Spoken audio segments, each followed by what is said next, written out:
जा रही है, आवाज जा रही है। Hello hello hello rock stars, आवाज जा रही है? आवाज जा रही हो तो एक बार अंगूठा ऊपर उठा दें। हेलो हेलो हेलो हेलो, आवाज जा रही है? बढ़िया, आवाज क्लियर। देखो भाई, ये पहली क्लास है ड्रॉपर बैच की। ड्रॉपर नहीं कहेंगे, ड्रॉपर कहने का कोई जरूरत नहीं बनता। वॉरियर कहेंगे हम लोग। लड़के आए आप योद्धा हैं, या लड़ने जाएंगे इसलिए आप योद्धा हैं। ठीक है। Good afternoon Harshit Mishra, how are you? कैसे हैं आप लोग? कैसे हैं आप लोग? बढ़िया। आप लोग वॉरियर हो, लड़के आए हो या लड़ने जाने वाले हो? आज पहली क्लास है और इस मैंने चूज किया है क्या, एनिमल किंगडम पढ़ाना। कहीं ना कहीं आपको बहुत भारी लगता है, मुझे पता है, क्योंकि बच्चों के लास्ट में कंप्लेन इसी की आती थी कि सर जी एनिमल किंगडम पढ़ा दो, बहुत भूल रहा है। तो क्यों ना ऐसे ऐसे गलतियों को पहले ही सुधार लें, ऐसे गलतियों को क्यों ना पहले ही सुधार लें। ठीक है। हिंदी मीडियम में 15 तारीख से मिलेंगे हम लोग, डोंट वरी। तो अभी यहाँ हिंदी और इंग्लिश मिक्स करके पढ़ेंगे। देखो, एक चीज 2 बार पढ़ लोगे तो कोई बहुत ज्यादा समस्या नहीं होगी।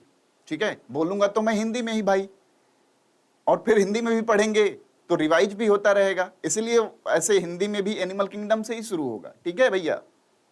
ठीक है। तो जितने लोग लव यू वाले हैं उन सबको लव यू टू। और आप सब लोगों के लिए एक तड़कता धड़कता सा लाइन है मेरे पास, खास करके उन लोगों के लिए जो अभी भी बैठे हुए हैं कि चलो मामा के यहाँ घूम आए, मौसी के यहाँ घूम आए, एग्जाम खत्म हो गया, पढ़ाई में नहीं लगे हुए हैं।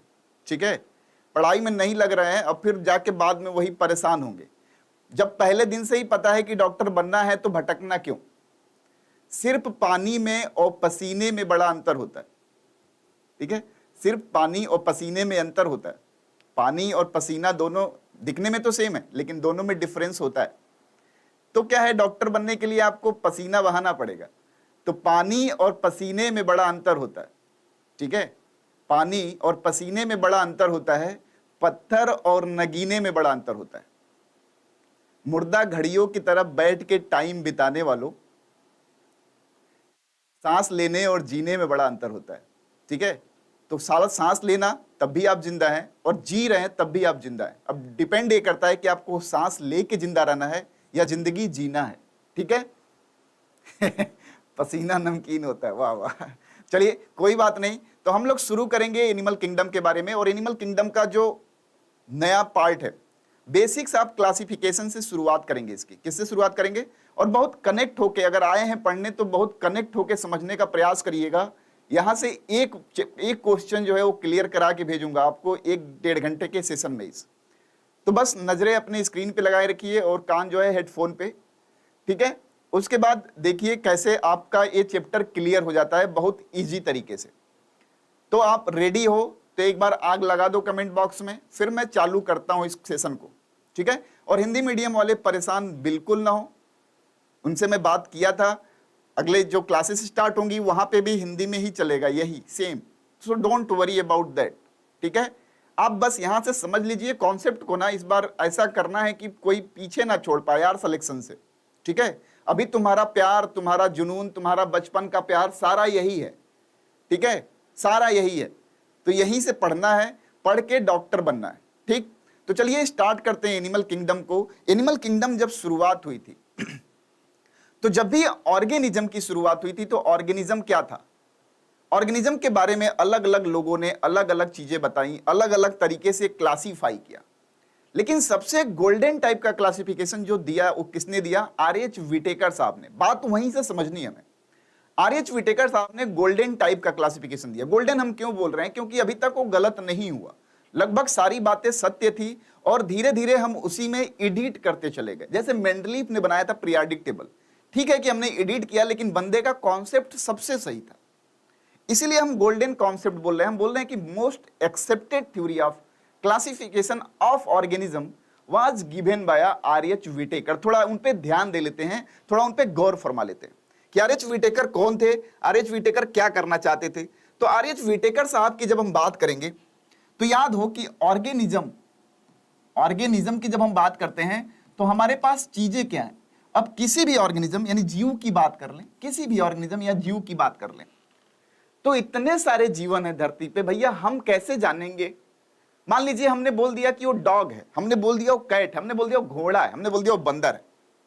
बोल तो दिया, लेकिन आप एक फिगर तो बना लेते हो दिमाग में, लेकिन उसके जनरल कैरेक्टरिस्टिक कैसे जानोगे आप? या मान लीजिए बोल दिया पौधा, तो ऑर्गेनिज्म तो पौधा भी है। मान लीजिए बोल दिया फंगस, तो ऑर्गेनिज्म तो फंगस भी है। लेकिन आप कैसे डिफरेंशिएट करेंगे? इसी के लिए हमारे यहां सबसे बेहतर मॉडल दिया किसने? आर.एच. विटेकर साहब ने। आर.एच. विटेकर साहब ने। खुशी खुशी यस। कोई भी चीज, मतलब ऐसा मत सोचो, लिमिटेशन मत बनाओ अपने आप को, एक चीज 2 बार पढ़ोगे 3 बार पढ़ोगे ना बेहतर हो जाएगा, सही बता रहा हूं। तो परेशान ना हो, पढ़ो बस एक बार टिक के पढ़ो। और जो भी पढ़ना चाहता है, वो डॉक्टर बनना चाहता है वो, और 1.5 घंटे बाद मुझे बताना कि क्या हिंदी क्या अंग्रेजी, या समझ में नहीं आया। ठीक है, ठीक है। तो हमने क्या किया, कैरेक्टर्स के आधार पे ऑर्गेनिज्म को क्लासिफाई किया। तो कैरेक्टर कौन कौन से चूज किया? उन्होंने क्या, आर.एच. विटेकर साहब ने, और बहुत पहले साइंटिस्ट थे जिन्होंने 2 क्लास में डिवाइड किया, 3 क्लास में डिवाइड किया, ऐसे बनाए, ऐसे ग्रुप बनाए। लेकिन आर.एच. विटेकर साहब ने ऑर्गेनिज्म को अलग अलग तरीकों से, कि उसमें खाना कैसे बनता है, उनके शरीर का संरचना कैसे है, यानी स्ट्रक्चर क्या है, उनका बॉडी का स्ट्रक्चर कैसा है, बॉडी प्लान कैसे, तमाम चीजों के बेसिस पे ऑर्गेनिज्म को क्लासिफाई किया। और इनिशियली उन्होंने ऑर्गेनिज्म को 2 हिस्सों में बांटा। किसमें बांटा? 2 हिस्सों में बांटा। लेवल पे बात करें तो ऑर्गेनिज्म 2 तरीके के होते हैं। एक होता है हमारा प्रोकैरियोट, एक होता है प्रोकैरियोट, एक होता है क्या भैया? प्रोकैरियोट्स। और दूसरा क्या होता है? यूकैरियोट। दोनों में मतलब अंतर समझेंगे हम अपनी भाषा में। यूकैरियोट।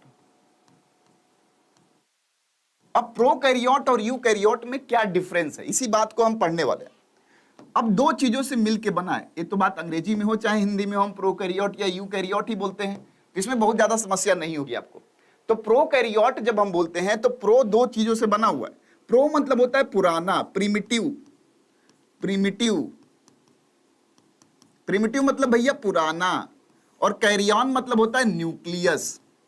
अब भैया पुराने टाइप का न्यूक्लियस, ये तो वही बात हो गई पुराने टाइप का मोबाइल वाला। जैसे अब तो स्मार्टफोन हो गया है, लेकिन पहले पुराने टाइप का मोबाइल, बड़ा ओल्ड मॉडल हो, तो प्रिमिटिव न्यूक्लियस यानी पुराने प्रकार का न्यूक्लियस इनके पास पाया जा रहा है। Good afternoon Avinash Kumar. ठीक है, ठीक है, ठीक है। तो प्रिमिटिव टाइप ऑफ न्यूक्लियस पाया जाता है। प्रिमिटिव टाइप ऑफ न्यूक्लियस क्या होता है? बात एक फंसी। एक एक चीज को बड़ा क्लियरली पढ़ेंगे क्योंकि अपने पास टाइम भरपूर है, और हम लोग पढ़ेंगे इसे, चैप्टर को खत्म करेंगे, सारा डर खत्म करेंगे। अब प्रिमिटिव न्यूक्लियस समझ लेते हैं भैया। मान लो हमने एक सेल बनाया, मान लो हमने क्या बनाया? एक सेल बनाया। चलो भैया बना लिया, एक सेल बनाया, तो हमने क्या किया? उस सेल का यहां पे न्यूक्लियस भी दिखाया। बचपन से यही डायग्राम तो देखते हुए आ रहे हैं। हम बोलते थे कि ये सेल मेम्ब्रेन है, ये क्या है? साइटोप्लाज्म है, ये क्या है? न्यूक्लियस है। और न्यूक्लियस के अंदर न्यूक्लियर मटेरियल होता है, सही बात है। लेकिन मान लीजिए न्यूक्लियर मटेरियल हम हटा दे, न्यूक्लियर मेम्ब्रेन जो है हटा दे। मान लीजिए क्या करें? न्यूक्लियर मेम्ब्रेन है ही नहीं, बोल दें कि भैया ये न्यूक्लियर मेम्ब्रेन तो गायब है। तो ये जो न्यूक्लियस के अंदर जो कंटेंट है वो कहां चला जाएगा भैया? न्यूक्लियस के अंदर का जो भी मटेरियल है वो सारा कहां चला जाएगा? वो हमारे साइटोप्लाज्म में बिखर जाएगा। और जब बिखर जाएगा साइटोप्लाज्म में, तो इस कंडीशन में आप बता थोड़ी पाओगे कि इस सेल का न्यूक्लियस कहां है। इस कंडीशन में बता पाओगे आप? नहीं। क्यों? हम ये इसलिए बोल रहे हैं कि हमारे cell is the basic unit of life. हम सभी लोग जान रहे हैं कि cell basic structural and functional unit होता है लाइफ का। लेकिन बात है कि सेल के अंदर तो हम बोला करते हैं ना कि हमारा न्यूक्लियस जो होता है वो कंट्रोलिंग सेंटर होता है सेल का, ये बात बोला करते हैं। तो इस सेल का कंट्रोलिंग सेंटर न्यूक्लियस है। लेकिन ऐसा थोड़ी है कि अगर प्रोकैरियोट है तो हम बोल देते हैं नॉर्मली कि भैया इसमें न्यूक्लियस नहीं पाया जाता। कैसे नहीं पाया जाएगा भैया? पाया जाएगा, लेकिन न्यूक्लियस डिफाइंड नहीं होता। हम देख के बता नहीं पाते इस सेल के अंदर कि भैया न्यूक्लियस कहां है। और उसकी एक ही वजह होती है कि भैया यहां कोई न्यूक्लियर मेम्ब्रेन नहीं होता। जैसे आपके घर में दीवारें ना होती तो आप क्या बता पाते कि कौन सा बाथरूम है, कौन सा किचन है, कौन सा आपका बेडरूम है? बता पाते? नहीं बता पाते। उसी तरह अगर एक प्रॉपर ऐसा सेल तो है, लेकिन कोई मेम्ब्रेन बाउंड स्ट्रक्चर नहीं है, कोई भी स्ट्रक्चर जो उसके अंदर है उसमें कोई मेम्ब्रेन नहीं है। ठीक है, मेम्ब्रेन नहीं है, इसलिए हम बता नहीं पाते कि भैया एक न्यूक्लियस इसका है क्या। तो हम ऐसे ऑर्गेनिज्म को बोलते हैं क्या कि इनके पास प्रिमिटिव टाइप का न्यूक्लियस पाया जाता है, इनको प्रोकैरियोट बोला करते हैं। यानी डेफिनेट सी बात है। इसका दूसरा तर्क क्या हुआ कि ऐसे ऑर्गेनिज्म जिनके पास वेल डिफाइंड न्यूक्लियस होगा। और हम वेल डिफाइंड क्यों बोल रहे हैं? वेल डिफाइंड इसलिए होगा क्योंकि उनके पास न्यूक्लियर मेम्ब्रेन होगा। अगर हमारे घर की दीवारें हैं और दीवारों का हमने पार्टीशन कर रखा है तो हम बता पाते हैं कि भैया ये हमारा किचन है, भैया ये हमारा बाथरूम है, भैया हमारा ये बेडरूम है, ये स्टडी रूम है। बता पाते हैं कि नहीं? अगर पार्टीशन नहीं होता तो हम नहीं बता पाते। क्लियर है? तो इसके बेसिस पे ऑर्गेनिज्म को इनिशियली दो हिस्सों में बांटा। किसने भैया? आरएच विटेकर साहब ने। इतनी बात क्लियर है? यस या नो? इतनी बात क्लियर है? यस या नो? कोई भी चीज छोड़नी नहीं है बेटा इस बार, जो हो जाए सिलेक्शन लेके रहना है, बस इसी शिद्दत से पढ़ना है, ठीक है? इतनी बात क्लियर है? तो चलिए इस बात को मिटाते हैं। यहां पे इतनी बात क्लियर है तो चलिए इनको मिटा लिया हमने, इनको भी मिटा लिया और इन लोगों को भी मिटा ही लेते हैं, ठीक है? अब प्रोकैरियोट और यूकैरियोट में डिफरेंस जो है, जो अंतर है, वो आपको पता चल गया होगा कि अंतर क्या होता है। तो इनिशियली हमारे आरएच विटेकर साहब ने दो तरह का ऑर्गेनिज्म बांटा, बोला कि प्रिमिटिव टाइप का न्यूक्लियस है, और यूकैरियोट में बताया कि इनके पास ट्रू टाइप का न्यूक्लियस है, ट्रू न्यूक्लियस। और ट्रू न्यूक्लियस क्यों बोल रहे हैं? क्योंकि इनका न्यूक्लियस जो है वेल डिफाइंड है, मेम्ब्रेन से बंधा हुआ है, घिरा हुआ है। क्लियर?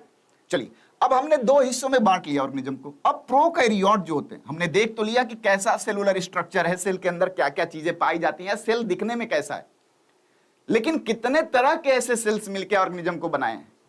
अगर ऐसा ऑर्गेनिज्म जो केवल प्रोकैरियोट है तो देखें कितने नंबर आप सेल से बना हुआ है। तो भैया कुछ ऑर्गेनिज्म ऐसे होते हैं जो यूनिसेलुलर होते हैं, और प्रोकैरियोट जो होते हैं हमेशा यूनिसेलुलर होते हैं। प्रोकैरियोट जो होते हैं हमेशा यूनिसेलुलर, एक सिंगल सेल के बने होते हैं, और सेल भी बहुत रैंडम सा दिख रहा है, एकदम पुराना टाइप का। तो प्रोकैरियोट जो है यूनिसेलुलर होते हैं, तो इनको नाम दिया। इनको भैया कहा कि नहीं भैया बेटा तुम अलग क्लास में रह लो। क्यों? क्योंकि तुम बड़ी यूनिक हो, तुम्हारे पास कुछ भी वेल डिफाइंड नहीं है और तुम अकेले ही पूरा जीवन काट रहे हो, इसलिए तुम्हारा नाम हम रख देते हैं क्या? मोनेरा।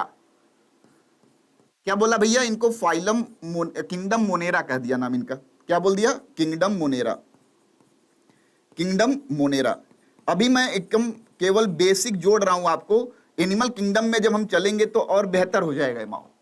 फिर बात आई ऐसे ऑर्गेनिज्म, ठीक है, ऐसे ऑर्गेनिज्म की बात आई जो यूकैरियोट है, यानी जिनके पास वेल डिफाइंड सेल ऑर्गेनेलेज हैं। सेल के अंदर देखने पे हमें पता चल रहा है कि भैया नहीं ये माइटोकॉन्ड्रिया है, नहीं भैया ये गोल्जी बॉडी है, नहीं भैया ये क्लोरोप्लास्ट है। ऐसे हम बता पा रहे हैं देख के सेल को, ऐसे हम बता पा रहे हैं सेल को देख के, तो हम बोलते हैं यूकैरियोट है, यानी मेम्ब्रेन बाउंड स्ट्रक्चर्स प्रेजेंट है उसमें। मेम्ब्रेन बाउंड स्ट्रक्चर्स क्या है? प्रेजेंट है। तो अब हम देखें तो यूकैरियोट ऐसे ऑर्गेनिज्म जिनमें मेम्ब्रेन बाउंड स्ट्रक्चर पाए जा रहे हैं भैया, तो हो सकता हो कि ये सिंगल सेल का बना हो, और हो सकता हो कि बहुत सारे सेल का बना हो। यानी ये जो यूकैरियोट है ये यूनिसेलुलर भी हो सकता है, यूनिसेलुलर भी हो सकता है, या मल्टी सेलुलर भी हो सकता है। कोई समस्या भैया किसी को? मल्टी सेलुलर भी हो सकता है, ऐसा होगा? आपको कोई समस्या भैया इस बात में? आपको कोई दर्द, कोई दुख? आपको कोई दर्द, कोई दुख? कोई दर्द, कोई दुख नहीं, कोई दर्द, कोई दुख नहीं होना चाहिए। हो सकता हो कि ऐसा ऑर्गेनिज्म जिसके अंदर वेल डिफाइंड सेल ऑर्गेनेले हो, वो एक सिंगल सेल का बना हो या एक से ज्यादा सेल का बना हो। अगर सिंगल सेल का बना होगा तो हम बोल रहे होंगे कि भैया ये प्रोकैरियोट है, और अगर ज्यादा सेल का बना होगा तो हम बोलेंगे भैया सिंगल सेल का बना होगा यूनिसेलुलर, हिंदी में बोले तो एक कोशिकीय, और इधर मल्टी सेलुलर को क्या बोल देंगे? बहुकोशिकीय, यानी बहुत सारी कोशिकाओं का बना। ठीक है भैया? चलिए अब यूनिसेलुलर है तो इसको अलग फाइलम नाम दिया गया। क्या बोला गया भैया? कि भैया तुम अलग ही रहो, तुम्हारा किंगडम जो होगा वो क्या होगा? प्रोटिस्टा होगा। किंगडम क्या होगा भैया? तुम्हारा प्रोटिस्टा होगा, तुम यहाँ के राजा होगे, तुम प्रोटिस्टा जगत में रहोगे, तुम इस ऑर्गेनाइजेशन के राजा रहोगे। फिर बात आई कि मल्टी सेलुलर भैया एक से ज्यादा सेल से बने हुए हैं, एक से ज्यादा सेल से बने हुए हैं। तब क्या बात आई भैया? एक से ज्यादा सेल से बने हुए हैं, तो आरएच विटेकर साहब ने कहा अच्छा एक से ज्यादा सेल, तो फिर क्या करें? एक से ज्यादा सेल हैं तो हम देखेंगे कि इनके पास सेल वॉल पाया जाता है कि नहीं। क्या है भैया? सेल वॉल पाया जाता है कि नहीं। तो हमने बोला कि सेल वॉल के हिसाब से, सेल वॉल के हिसाब से बात करेंगे कि सेल वॉल है कि नहीं। तो सेल वॉल के हिसाब से बात करें तो दो बातें बहुत निखर के सामने आई। एक लोग तो ऐसे थे जिनके पास सेल वॉल था, तो हमने लगा दिया पॉजिटिव, पाया जाता है, और एक लोग के पास सेल वॉल था ही नहीं, तो हमने लगा दिया कि भैया निगेटिव, इनके पास है ही नहीं, इनके पास है ही नहीं। जब है ही नहीं तो इनको एक अलग ग्रुप दे दिया गया। चल भैया आगे हम बात ही नहीं करेंगे इनके बारे में। इनको बोला गया कि तुम भैया रह लो किंगडम एनिमेलिया में। कहां रह लो भैया? किंगडम एनिमेलिया में रह लो। यह बात आई कि चल भैया इनके पास तो सेल वॉल नहीं है, लेकिन जो सेल वॉल वाले हैं उनका क्या किया जाए? जो सेल वॉल वाले हैं उनका क्या किया जाए? तो सेल वॉल वालों का क्या करेंगे? सेल वॉल वालों का करेंगे कि हमने कहा कि भैया सेलवॉल तो है तुम्हारे पास, खाना तुम अपना बनाते हो कि नहीं हो? नहीं बनाते हो। खाना नहीं बनाते हो तो तुम्हारा बात अलग होगा, ठीक है। खाना नहीं बनाते हो तो मान लो यहां लिख दें, खाना बनाते होते तो ठीक था, अब खानवे नहीं बनाते तो किसी और पे डिपेंडेंट रहते होंगे। खाना नहीं बनाते, मान लो तुम खाना नहीं बनाओगे तो किसी और के टिफिन में ही तो खाओगे, या तो अपना खाना लेके आओगे या तो दूसरे का खाओगे। तो जो खाना बनाते होंगे वो अपना खाना खाएंगे, जो नहीं बनाते होंगे वो दूसरे का खाना खाएंगे। यानी अगर हम न्यूट्रिशन के हिसाब से बात करें तो सेलवॉल होने के बाद जो ऑटोट्रॉपिक थे, यानी जो खाना अपना खुद बनाते थे, ऑटोट्रॉपिक थे या हेट्रोट्रॉपिक, यानी खाने के लिए दूसरे पे जो डिपेंडेंट थे, ऑटोट्रॉपिक थे या हेट्रोट्रॉपिक। तो खाना अगर अपना बना भैया तो इनको रखा गया अलग किंगडम में, इनको नाम दिया गया भैया क्या, प्लांटी। क्या बोला गया भैया, प्लांटी। और खाना नहीं बनाते थे तो इनको बोला गया फंगस, कवक। ठीक है भैया, यहां तक किसी को कोई समस्या, यहां तक किसी को कोई समस्या भैया? यस या नो एक बार बोल दो। ठीक है, यहां तक किसी को कोई समस्या? अरे खुशी खुशी, 2 बार खुशी। ठीक है, तो यहां ऐसी बातें हो गई। अब हमें पढ़ना क्या है यहाँ पे, ये तो बेसिक, ये तो बात है इसके प्रीवियस चैप्टर की। इसके पहले वाले चैप्टर में आप पढ़े होते ऑर्गेनिज्म का क्लासिफिकेशन, तो यहां ये बात पढ़े होते। अभी तो हम लोग एनिमल किंगडम पढ़ रहे हैं, लेकिन हमने आपको बेसिक से कनेक्ट किया है थोड़ा सा, कि बेसिक्स पे अगर हम ध्यान दें तो, बेसिक्स पे अगर हम ध्यान दें तो हमें एनिमल किंगडम की बात करनी है। हमें बात करनी है किसकी, एनिमल किंगडम की। जरा इस चार्ट को ध्यान से देखिए, जरा इस चार्ट को ध्यान से देखिए। तो एनिमल के बारे में अभी तक इस चार्ट में आपको क्या पता है भैया? 3 बातें बस पता है। चलिए हेडिंग डाल लेते हैं, क्योंकि हमें पढ़ना एनिमल एनिमेलिया है, तो हमने हेडिंग डाल लिया किंगडम एनिमेलिया। यहां से हम बात करेंगे किंगडम एनिमेलिया। अब थोड़ा ध्यान दीजिए, आर.एच. विटेकर साहब के जज्बातों से मत खेलिए, आर.एच. विटेकर साहब के जज्बातों पे ध्यान दीजिए। आर.एच. विटेकर साहब के उस चार्ट के हिसाब से किंगडम एनिमेलिया के बारे में हमें कुछ बातें पता है। क्या बातें पता है भैया? थोड़ा राज खोल दो। तो बातें ये पता है कि जो किंगडम एनिमेलिया है, अगर उसके ऑर्गेनिज्म को देखें तो यूकैरियोट होता है। क्या होता है भैया? यूकैरियोट। क्लियर है? यस या नो? यूकैरियोट होता है क्योंकि इसके पास वेल डिफाइंड सेल ऑर्गेनेले पाए जाते हैं। और क्या होता है भैया? वेल डिफाइंड सेल ऑर्गेनेले तो वही हैं, बहुत सारे सेल का बना हुआ है, मल्टी सेलुलर होता है, यानी बहुकोशिकीय होता है। फिर क्या होता है भैया? मल्टी सेलुलर होता है, उस सेल वॉल नहीं पाया जाता, सेल वॉल नहीं पाया जाता, एब्सेंट होता है। ये 3 बातें ही तो आर.एच. विटेकर साहब एनिमल किंगडम के बारे में बता पाए थे। ठीक है, 3 बातें ही तो बता पाए थे, 3 बातें ही तो बता पाए थे। यस या नो? यहां तक कोई समस्या भैया किसी को? अब 3 बातें बताई गई हैं, जैसे मान लो खुशी खुशी हो गई, जैसे मान लो प्रमोद हो गए, जैसे मान लो विनोद भी हो गया। देख रहा है विनोद, ठीक है, तो प्रमोद हो गए। तो क्या है, अब बात समझिएगा, जैसे मान लो कोई भी हो गया XYZ, कोई भी हो गया XYZ, कोई भी हो गया, हम 3 बात उसके बारे में बोलें कि भैया ये तो यूकैरियोटिक हैं, भैया ये मल्टी सेलुलर हैं, और भैया इनके पास सेल वॉल नहीं पाया जाता। तो क्या उनके बारे में पूरी बात पता चल गई आपको? क्या उनके बारे में पूरी बात पता चल गई?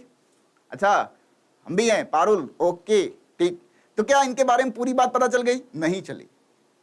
ये जस्ट वैसे ही है, ये जस्ट वैसे ही है जैसे एक चिट्ठी पे हमने लिख दिया पीयूष। हम क्यों लिखेंगे अपने चिट्ठी पे अपना नाम? किसी ने लिख दिया इस पे पीयूष, किसी ने लिख दिया इस पे पीयूष, तो क्या ये चिट्ठी पीयूष तक पहुंच जाएगी? जिस पीयूष तक वो पहुंचाना चाहता था, जिस भी पीयूष के लिए चिट्ठी लिखी गई है, क्या इस इंफॉर्मेशन से चिट्ठी पहुंच जाएगी? नहीं पहुंचेगी। यानी एनिमल तो बहुत सारे हैं, लेकिन क्या सारे एनिमल्स के बारे में जानने के लिए इतनी इंफॉर्मेशन सफिशिएंट है? क्या इतनी इंफॉर्मेशन सफिशिएंट है? नहीं है, इतनी इंफॉर्मेशन सफिशिएंट नहीं है। इतनी इंफॉर्मेशन जब सफिशिएंट नहीं है तो हम करेंगे क्या? इतनी इंफॉर्मेशन जब सफिशिएंट नहीं है तो हम नाम लिख देंगे कि भैया ये पीयूष तिवारी हैं। चलो भैया, अब कम से कम इतनी बात तो हो गई कि तिवारी जितने होंगे पीयूष, उन्हीं के पास से लेटर पहुंचेगा। थोड़ा सा हम पास पहुंचे हैं उस पीयूष के जिसको चिट्ठी लिखना चाहते थे। फिर हमने क्या किया भैया, चलो और कुछ कर लेते हैं। हमने क्या लिख दिया, डॉक्टर लिख दिया। भैया बहुत मेहनत से पाई है इसे तो लिखेंगे जरूर, चाहे जैसे भी लिखना पड़े। तो डॉक्टर पीयूष तिवारी लिख दिया। चल भैया कम से कम और थोड़ा सा लोग कम हो गए, चिट्ठी थोड़ा सा हो गया कि चलो अब पहुंच सकता है। हो सकता हो जहां 100-200 लोग थे पीयूष नाम के, वहां हो सकता हो 50 लोग पीयूष तिवारी नाम के मिले हो, वहां हो सकता हो कि 10 ही लोग डॉक्टर पीयूष तिवारी नाम के। क्लियर है? चलो अब थोड़ा सा और कॉन्साइज करते हैं, अभी भी क्लियर नहीं हुआ। अब हम क्या करें, हमारा पता लिख दें। क्या लिख दें? शहर लिख दें। शहर लिख दिया हमने कि भैया इसी शहर के डॉक्टर पीयूष तिवारी। चलो भैया हो सकता हो उस शहर में 2-4 डॉक्टर पीयूष तिवारी हो, वो भी बात खत्म करते हैं। फिर हमने मोहल्ला लिख दिया। और चलो जाते जाते हमने क्या किया भैया, लिख दिया मोहल्ला की बात लिख दिया कि चलो भैया मोहल्ला तो लिख ही दिया। उसके बाद क्या लिख दिया भैया, मोहल्ले के बाद घर का नंबर लिख दिया, हाउस नंबर लिख दिया। हाउस नंबर लिख दिया और मन नहीं माना तो मोबाइल नंबर लिख दिया। अब तो भैया कंफर्म हो गया कि हम उसी पीयूष तिवारी को चिट्ठी पहुंचा पाएंगे जिस पीयूष तिवारी के लिए चिट्ठी लिखी गई थी। ठीक है, तो जिस पीयूष तिवारी के लिए चिट्ठी लिखी गई थी उस पे पहुंच गई। उसने फोन करके बोल भी दिया, हेलो भैया चिट्ठी आई है। चलो चिट्ठी आ गई है, चिट्ठी पहुंच भी गई है। यानी एग्जैक्टली इस पूरे प्रोसेस में हुआ क्या कि हमने एक एक चीज को स्पेशलाइज करना चालू किया। हमने बात तो कर ली कि एनिमल किंगडम में यूकैरियोट होगा, मल्टी सेलुलर होगा, सेल वॉल होगा, लेकिन अभी कैरेक्टरिस्टिक को और स्पेसिफाई करेंगे। ठीक है, और कैरेक्टरिस्टिक को क्या करेंगे, स्पेसिफाई करेंगे, तब जाके पता चलेगा कि कौन सा एनिमल, कहां का एनिमल, कैसा दिखता है, कैरेक्टरिस्टिक क्या है। यानी जरूरत पड़ेगी हमें और ज्यादा अंदर जाने की। क्या जरूरत पड़ेगी? और ज्यादा अंदर जाने की। और अभी तक जो हमने पढ़ाया ये बस एक क्या था, भूमिका था। अब चालू होगा एनिमल किंगडम। यानी नीड पड़ी। What is the need of classification? इस बात को समझ सकते होंगे कि क्लासिफिकेशन की जरूरत क्यों थी। क्योंकि कोई भी चैप्टर हम पढ़ने जा रहे हैं, कोई भी टॉपिक हम पढ़ रहे हैं, तो क्यों पढ़ रहे हैं, what is the reason behind this. अगर हम ना पढ़ते क्या होता? ठीक है, अगर हम ना पढ़ते तो क्या होता? तो हम नहीं पढ़ते अगर बेसिस ऑफ क्लासिफिकेशन, तो हम क्लियरिफाई नहीं कर पाते। और बेसिक्स ऑफ क्लासिफिकेशन वाला लेक्चर अगर आप पढ़ लेंगे तो एक बात मेरा दावा है आपसे कि पूरा एनिमल किंगडम आपको परेशान नहीं कर सकता। आप आजमा के देख लीजिए आज 1.5 घंटे में। ठीक है, पूरा एनिमल किंगडम आपको परेशान नहीं कर सकता। यहीं से सवाल बनते हैं दोस्त, कम से कम एक्सपीरियंस का भरोसा रखो। ठीक है, तो चलो बात करेंगे। तो हमारा जो टॉपिक है एनिमल किंगडम का, जो आर.एच. विटेकर साहब के हिसाब से हमने जाना है, वो बस 3 बातें जानी है कि एनिमल जो होता है यूकैरियोट होता है, मल्टी सेलुलर होता है और उसके पास सेल वॉल नहीं पाया जाता। लेकिन ये पूरा इंफॉर्मेशन सफिशिएंट नहीं है just to define an animal. एक एनिमल को डिफाइन करने के लिए इंफॉर्मेशन सफिशिएंट नहीं है। तो क्या करें भैया, हम फर्दर क्लासिफाई करेंगे, हम मोर स्पेसिफिक होंगे उस एनिमल के लिए, हम और ज्यादा कैरेक्टरिस्टिक्स में घुस घुस के बात करेंगे। ठीक है भैया, यहां तक किसी को कोई समस्या नहीं हो तो एक बार फिर से थम्स अप कर दीजिए कि नहीं यहां तक क्लियर हो गया सर, अब टॉपिक आप स्टार्ट कर सकते हो। बोल दीजिए, बोल दीजिए भैया, बोल दो भैया, यहां तक क्लियर है? यस या नो? यहां तक की बात क्लियर है? यहां तक की बात क्लियर है? नो दिक्कत। चलो अब हम बात करेंगे आज के अपने टॉपिक का जिसका नाम है बेसिक्स ऑफ क्लासिफिकेशन। यानी बेसिस क्या है क्लासिफिकेशन का, बेसिस ऑफ क्लासिफिकेशन। हम जान लिए कि क्लासिफिकेशन की जरूरत क्यों पड़ी। अब हम जानेंगे कि किन किन बेसिस पे हमने एनिमल को क्लासिफाई किया है। What are the basis of classification? Basis of classification है क्या, किन बेसिक्स पे हमने एनिमल को क्लासिफाई किया है। एक बात ध्यान रखिएगा, आना जाना तो लगा रहता है। ठीक है, आएंगे जाएंगे, यूट्यूब पे देखेंगे कौन पढ़ा रहा है, आए गए, लेकिन अगर टिक के पढ़ लेंगे तो ये पार्ट क्लियर हो जाएगा। ठीक है, तो बेसिस ऑफ क्लासिफिकेशन की हम बात करेंगे। हमने किस बेसिस पे क्लासिफाई किया है? तो कई बेसिस पे हमने ऑर्गेनिज्म को क्लासिफाई किया, कई बेसिस पे। On the basis of body organisation, on the basis of body organisation, यानी शरीर कैसा बना हुआ, शारीरिक संगठन के हिसाब से, शारीरिक संगठन के हिसाब से। पहला बेसिस ये था कि चल भैया मल्टी सेलुलर है तो शारीरिक संगठन देख लेते हैं, बॉडी ऑर्गेनाइजेशन देख लेते हैं। दूसरा क्या था? ब्लड सर्कुलेटरी सिस्टम के आधार पे, on the basis of circulation, on the basis of circulation. तीसरा सिस्टम क्या था भैया? तीसरे सिस्टम की बात करेंगे, सर्कुलेशन के हिसाब से देख रहे हैं, तीसरे सिस्टम के हिसाब से बात कर लें भैया। क्या है तीसरा सिस्टम? तो on the basis of segmentation, on the basis, अभी हम सबका मतलब समझाएंगे भैया, भागियो नहीं।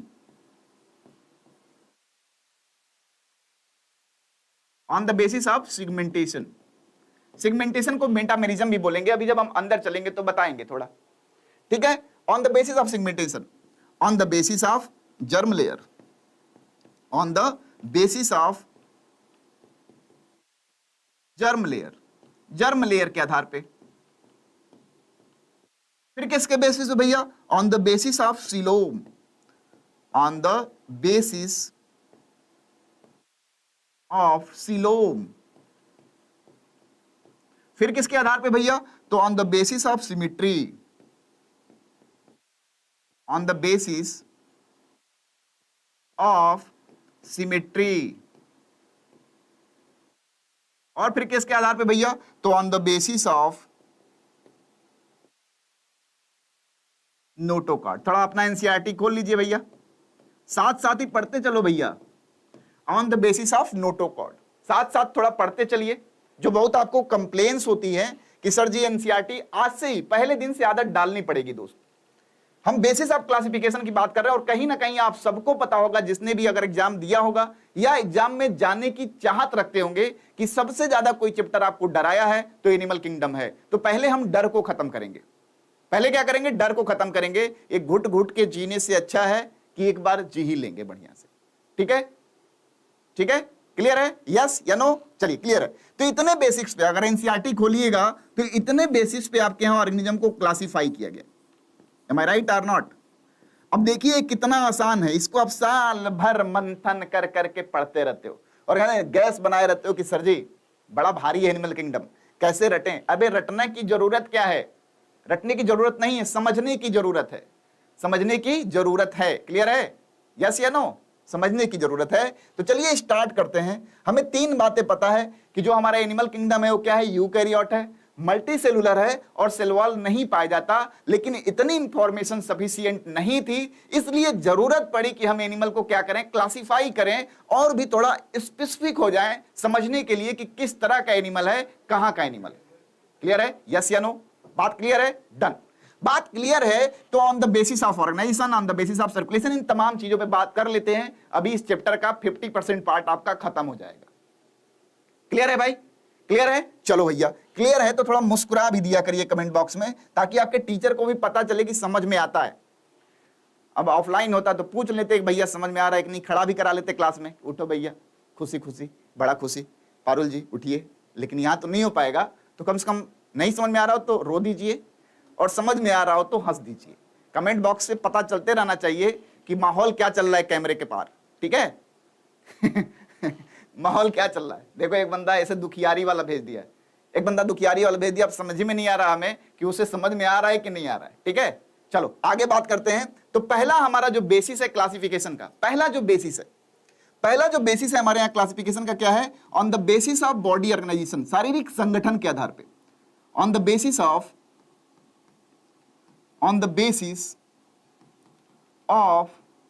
Body organisation, on the basis of body organisation,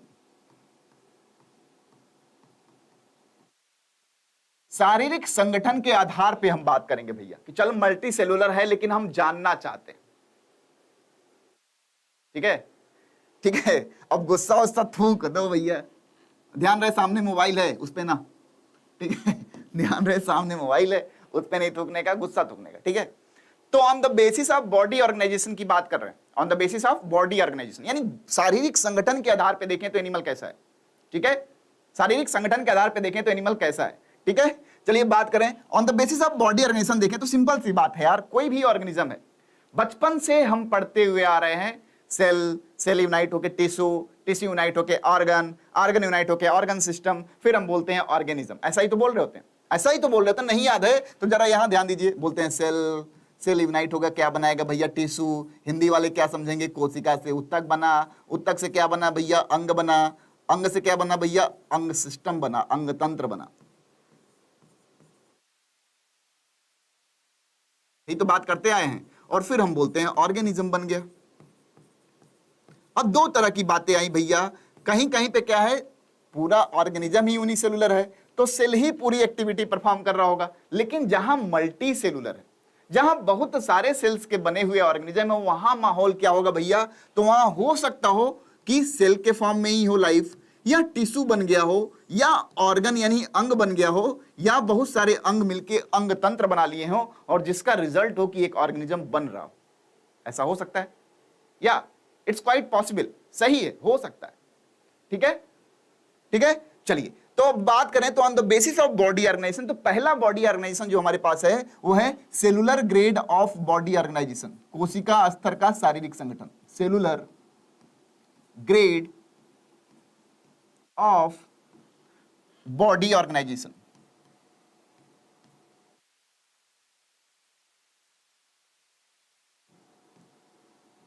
cellular grade of body organisation की बात करेंगे भैया, cellular grade of body organisation की बात कर रहे हैं। एक भी सवाल ऐसा नहीं है बेटा कि छोड़ दो, बेइज्जती हो जाएगी। ठीक है, ठीक है, चलो तो cellular grade of body organisation यानी बना तो हम लोग मल्टी सेलुलर हैं, लेकिन यहां सेल्स यूनाइट नहीं हुए, तो हम लिखते हैं cells are not aggregated to form tissue या ऑर्गन। ठीक है, सेल्स आर नॉट एग्रीगेटेड, यहां कोशिकाएं एग्रीगेट नहीं हुई हैं, cells are not aggregated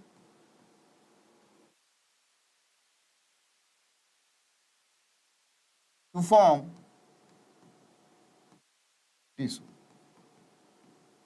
sales यहां यूनाइट नहीं हुई है कि टिश्यू बना सके, सेल्स यहां यूनाइट नहीं है कि टिश्यू बना सके। क्लियर है, चलो भैया, cells are not aggregated to form tissue, चलो भैया बात तो समझ में आ गई। लेकिन एक बात जो आपके बुक में नहीं लिखी हुई है, इस बात को जरूर समझ लीजिएगा, लेकिन सवाल पूछा गया है, क्या है भैया सवाल?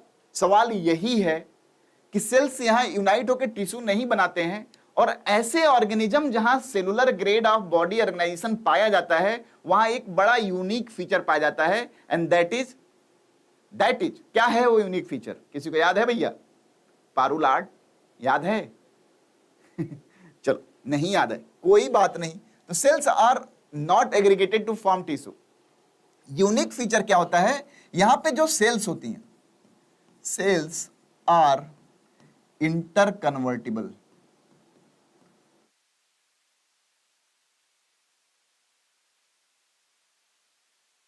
अभी बहुत यूनिक फीचर हो गया, क्या हो गया भैया?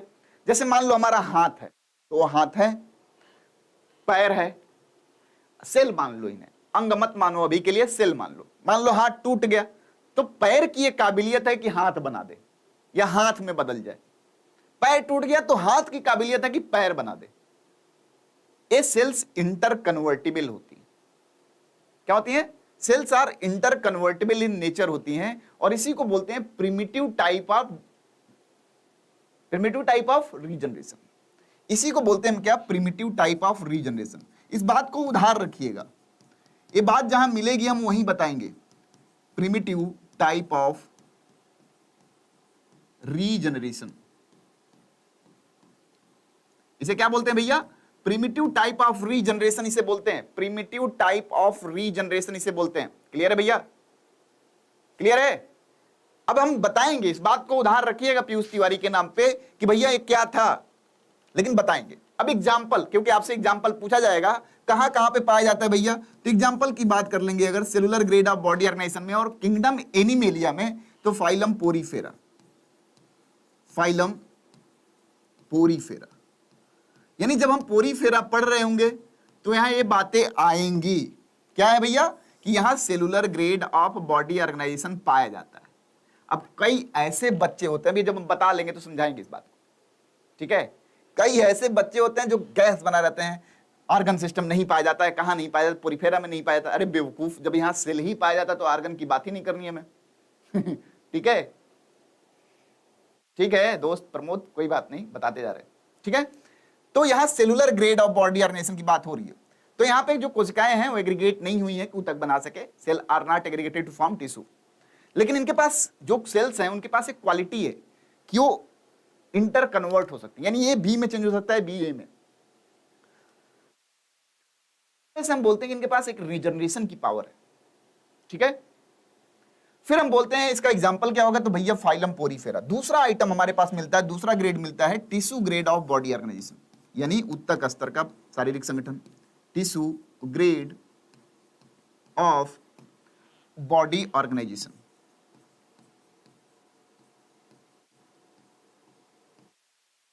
Tissue grade of body organisation की बात करते हैं भाई। अब tissue grade of body organisation क्या हो गया भैया, जरा बता दो। हम बोलते हैं कि यहां जो सेल्स हैं, जो कोशिकाएं हैं, वो एग्रीगेट हो गई हैं। अब क्या बना लिया, टिश्यू बना लिया उन्होंने। अब क्या बना लिया, टिश्यू बना लिया है। तो हम बोलते हैं cells are aggregated, cells are united to form tissue. ध्यान रहे, एग्जाम्पल्स बहुत इंपॉर्टेंट हैं, क्योंकि यही से काम होगा। Cells are united to form tissue, और जहां पे भी टिश्यू बन जाता है वहां कार्य का विभाजन पाया जाता है, डिवीजन ऑफ लेबर पाया जाता है। अब डिवीजन ऑफ लेबर को अपनी भाषा में थोड़ा समझ लीजिए। हम टिश्यू का डिफिनेशन आज तक गलत पढ़ते आए हैं अपने बेसिक से लेके।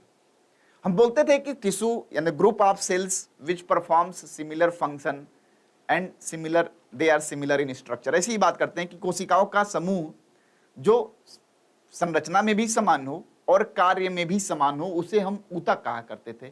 भैया अगर ये वाक्य नहीं पढ़ा हो तो बताइए जरा हमें। Cells is the group of cells, cells is the tissue is the group of cells which performs a similar function. पढ़ा है कि नहीं, लेकिन गलत है। क्या भैया, गलत है। सही डिफिनेशन क्या है भैया, तो सही डिफिनेशन है कि ऊतक कोशिकाओं का वह समूह है, यानी tissues are the group of cells which performs a common function, similar नहीं, कॉमन फंक्शन। अब जरा कॉमन फंक्शन पे गौर फरमाइएगा, कॉमन फंक्शन है क्या। कॉमन फंक्शन की बात जब हम करते हैं तो क्या है, जैसे मान लीजिए किसी के घर शादी है, तो एक शादी होना कॉमन फंक्शन हो गया। किसके लिए, घर के सारे मेंबर्स के लिए। शादी तो एक बंदे की होगी, लेकिन बाकी लोग के लिए क्या है, कॉमन है, एक इवेंट है आपके घर की शादी है। अब शादी जब होती है तो आप करते क्या हो, बहुत सारे लोगों को अलग अलग काम दे देते हो कि भैया तुम जो है खाना देख लेना कि सब लोग खा लें, भैया तुम देख लेना कि कोई न्यौछावर दिए बगैर न चला जाए, भैया तुम देख लेना बैंड बाजे वाली सही खा ले। काम का क्या किया हमने, बंटवारा कर लिया। इसी काम के बंटवारे को हम बोलते हैं डिवीजन ऑफ लेबर। लेकिन इससे एक फायदा हुआ, क्या हुआ भैया, कि जो भी कार्य जिसको दिया गया उसने अच्छे तरीके से निभाया और कलेक्टिवली एक काम हुआ, एंड दैट इज शादी। क्लियर है भैया, यस। तो यहां सेल्स यूनाइट होती हैं, टिश्यू बनाती हैं, और यहां पे जहां पे भी टिश्यू ग्रेड या ऑर्गन ग्रेड की बात करते हैं वहां डिवीजन ऑफ लेबर पाया जाता है। क्या पाया जाता है भैया, डिवीजन ऑफ लेबर का पाया जाना यूनिक फीचर होता है। अब इसका एग्जांपल क्या होगा भैया इसका एग्जांपल होगा फाइलम सिलेंट्रेटा, और क्या होगा भैया, phylum Ctenophora, phylum Ctenophora. Clear है भैया, यहां तक किसी को कोई समस्या, कोई परेशानी, यहां तक किसी को कोई समस्या, कोई परेशानी भैया, जरा हाँ या ना बता दीजिए। किसी को कोई समस्या, किसी को कोई परेशानी, हाँ या नहीं। चलिए तो पानी पी लेते हैं, नहीं समस्या है तो।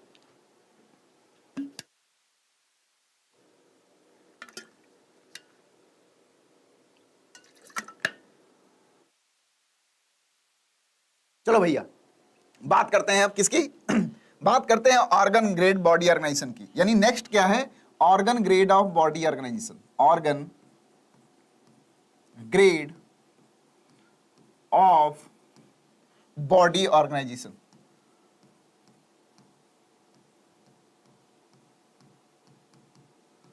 Organ grade of body organisation की बात करेंगे। चलो भैया organ grade of body organisation की बात कर ले, चलो कर लेते हैं। ऑर्गन ग्रेड की बात हो रही है, यानी अब ऊतक जो है यानी टिश्यू जो है ऑर्गेनाइज होकर क्या बना चुके हैं, ऑर्गन बना चुके हैं। हम लिखते हैं क्या, टिश्यूज आर यूनाइटेड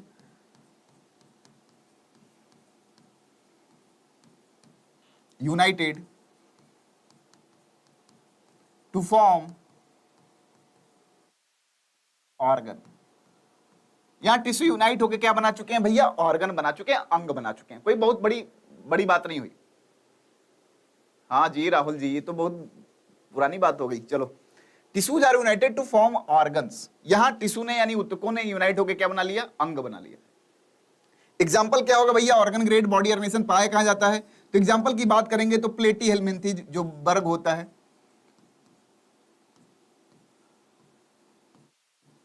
जो फीता क्रीमी बोलते हैं, प्लेटी हेलमिंथेसिस का क्या होगा, एग्जाम्पल होगा। फिर आएगा हमारे यहां organ system grade of body organisation, organ system grade of organ system grade of body organisation.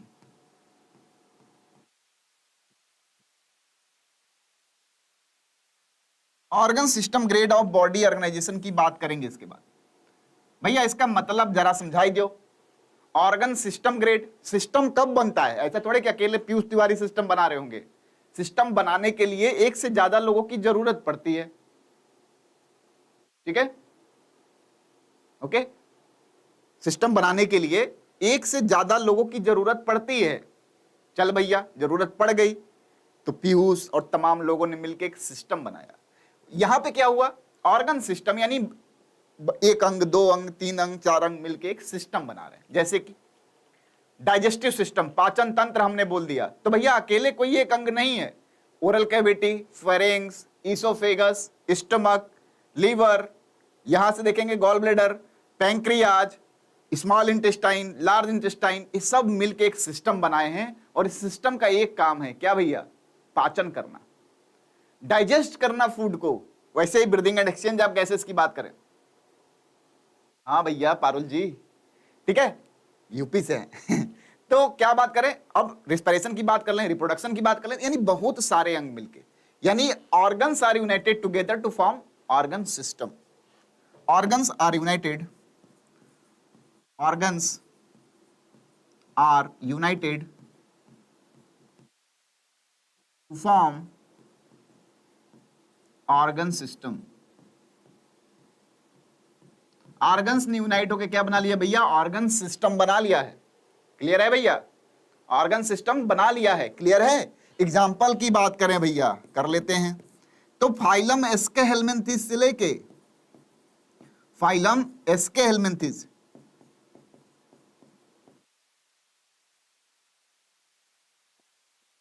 और कॉर्डेटा जब देखेंगे, कोई होगा कॉर्डेटा, आई डोंट नो, अभी तो हमें नहीं पता कौन है, अभी बता देंगे कौन है।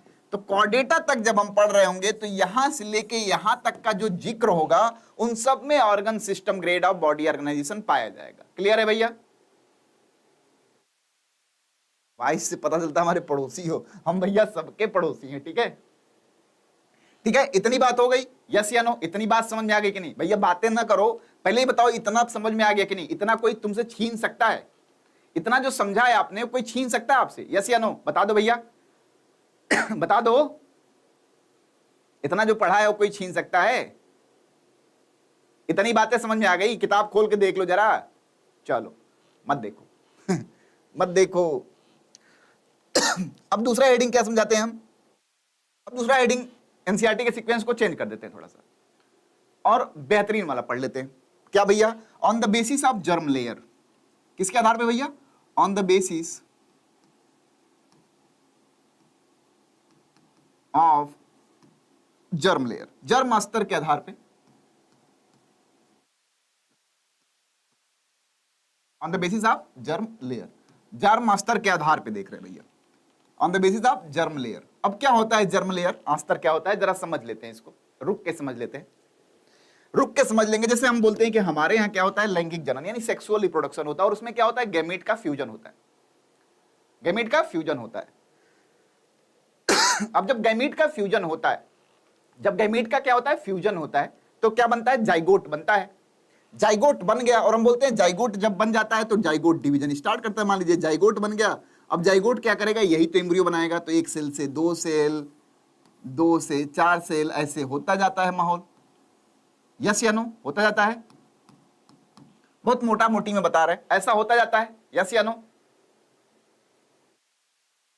ठीक है, ऐसा होता जाता है। अब देखिए कुछ लोग चालू हो गए कि पारुल तुम कहां से हो?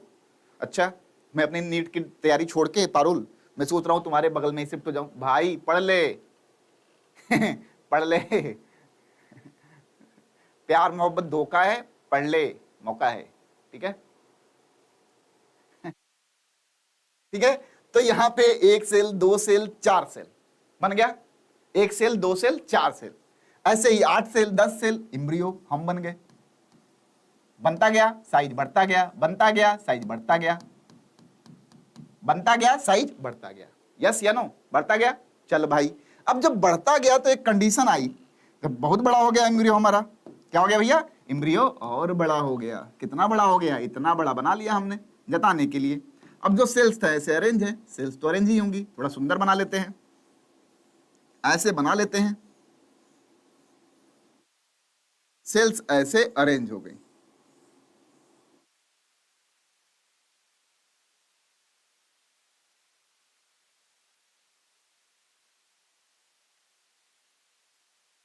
सेल्स जो अरेंज हुई है, कोशिकाओं का जो ऐसा अरेंजमेंट है, ठीक है, ठीक है, कोशिकाओं का जो ऐसा अरेंजमेंट है उसमें क्या होता है, माहौल जरा समझिएगा। कोशिकाओं का जो ऐसा अरेंजमेंट है, ऐसे सेल्स अरेंज होती चली गई। अरे यार बुरा मत मानो, पढ़ाई करो, सॉरी।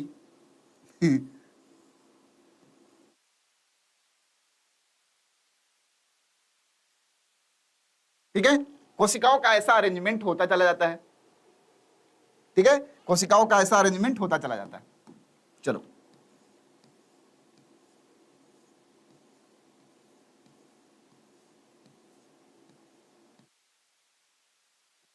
ठीक है, ऐसा अरेंजमेंट होता चला गया। क्लियर है?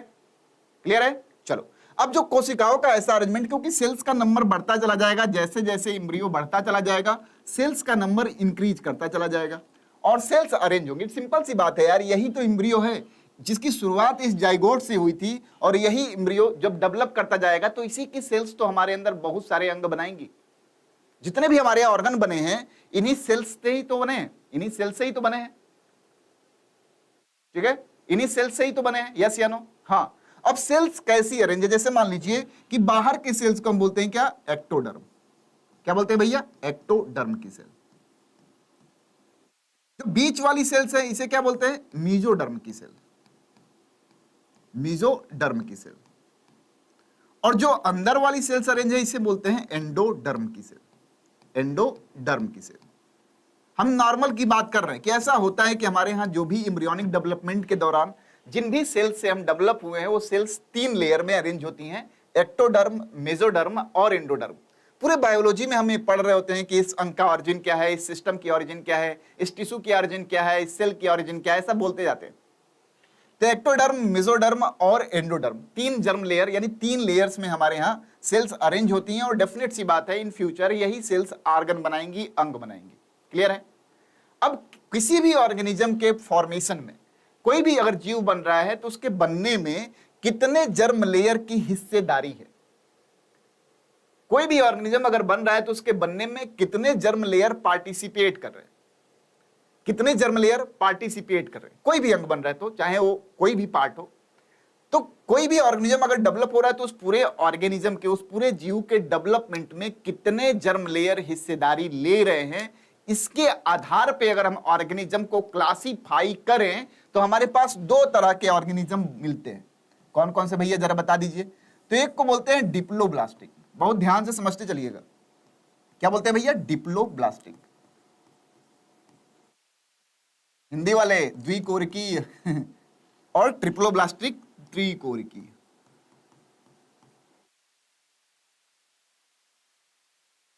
ऐसा होता है भाई माहौल, ऐसा ही तो होता है माहौल।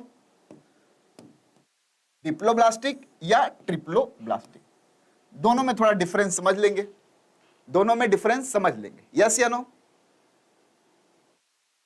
ठीक है, ठीक, दोनों में डिफरेंस समझ लेते हैं। अब डिप्लोब्लास्टिक कहने का मतलब 2 germ layers only, sorry, developed by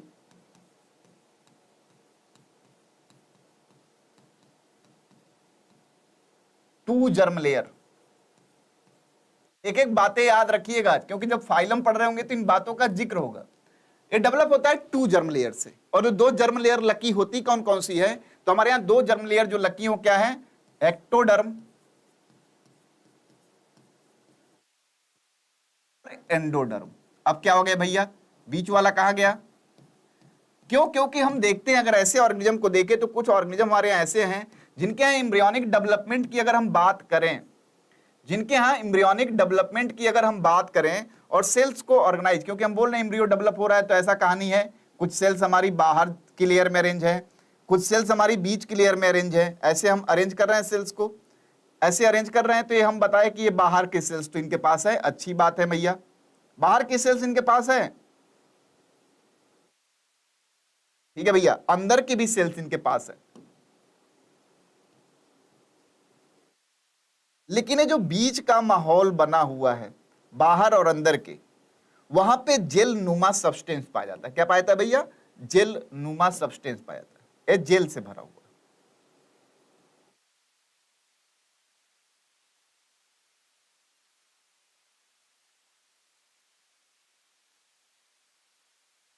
एकदम बेसिक से बात समझ रहे भैया? ये किससे भरा हुआ भैया? जेल से भरा हुआ। किससे भरा हुआ है? जेल से भरा हुआ है। तो यहां दो ही जर्म लेयर बेसिकली पाए जाते हैं, बोलते हैं एक्टोडर्म हो गया और ये अंदर वाला क्या हो गया? एंडोडर्म हो गया। और यहां जो मीजोडर्म होना चाहिए था वहां जेल नुमा सब्सटेंस भरा हुआ है, जिसे हम क्या बोलते हैं भैया? जिसे हम क्या बोलते हैं? क्या बोलते हैं? जिलेटिनस मास भरा होता है, ठीक है। अब यहां दो, ये जेली नुमा होता है, इसलिए जहां पे ऐसा पाया जाता है उनके नाम के आगे हम जेली लगाते हैं। सिलेंट्रेटा पढ़ेंगे, टीनोफोरा पढ़ेंगे, देखिएगा। तो एग्जाम्पल इसका क्या होगा? डिप्लोब्लास्टिक का भैया, डिप्लोब्लास्टिक का एग्जाम्पल क्या होगा? तो भैया याद रहे डिप्लोब्लास्टिक कौन कौन सा है। एग्जाम्पल में अगर हम देखेंगे तो डिप्लोब्लास्टिक के एग्जाम्पल होंगे हमारे यहां सिलेंट्रेटा,